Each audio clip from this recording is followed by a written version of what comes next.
एक समय की बात है। चांद की नरम रोशनी के नीचे बसे एक छोटे से गांव में लियो नाम का एक लड़का रहता था। लियो अपनी प्यारी मुस्कान और असीम जिज्ञासा के लिए पूरे गांव में जाना जाता था। हर रात सोने से पहले उसकी माँ उसे चांद की कहानियां सुनाती। एक बड़ा चांदी जैसा गोला जो सपनों की रक्षा करता है और उन लोगों को रहस्य फुसफुसाता है जो सुनने की हिम्मत रखते हैं। लियो हर बात पर विश्वास करता और चांद से उसका एक खास लगाव था।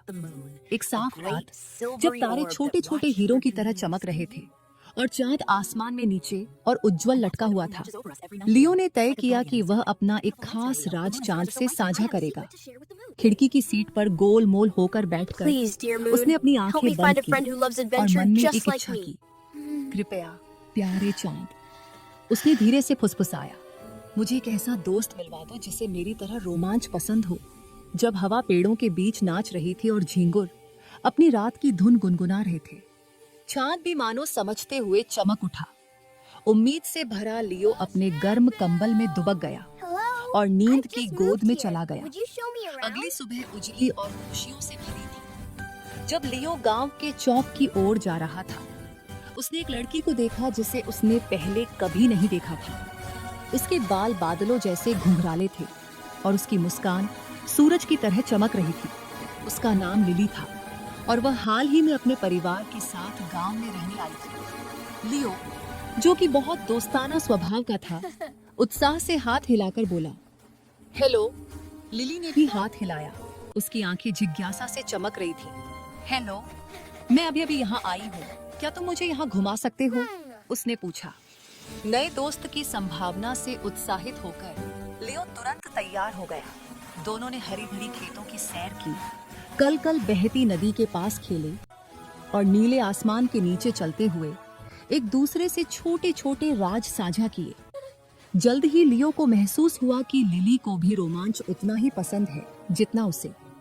जैसे ही सूरज पहाड़ियों के पीछे ढलने लगा और आसमान गुलाबी और बैंगनी रंगों की तस्वीर में बदल गया, लियो ने उगते चांद की ओर देखा और मन ही मन धन्यवाद दिया। चांद ने भी हल्के से झिलमिलाकर मानो कहा, मैंने कहा था ना, सब ठीक हो जाएगा। उस दिन के बाद से लियो और लिली एक दूसरे के सबसे अच्छे दोस्त बन गए। वे रोज नए रोमांच पर निकलते और हर दिन उनकी दोस्ती और गहरी होती गई। साथ मिलकर उन्होंने दया, खोज और कल्पना की खूबसूरत सीखें सीखी और जाना कि चांद से फुसफुसाकर मांगी गई गुप्त इच्छाएं सचमुच जादुई तरीके से पूरी हो सकती हैं।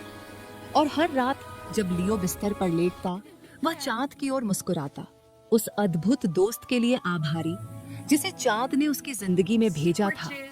वह सुरक्षित, खुश और आने वाले सपनों के लिए तैयार महसूस करता था।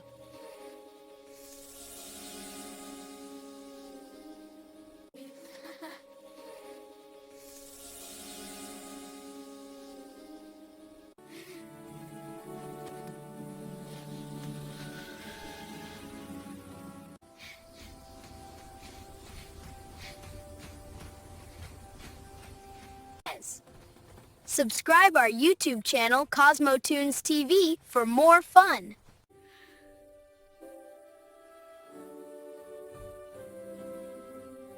लियो को एहसास होता है कि चांद से फुसफुसाकर की गई उसकी इच्छा सच हो गई है, जिसने उसे दया और कल्पनाओं से भरी एक खूबसूरत दोस्ती तक पहुंचा दिया है।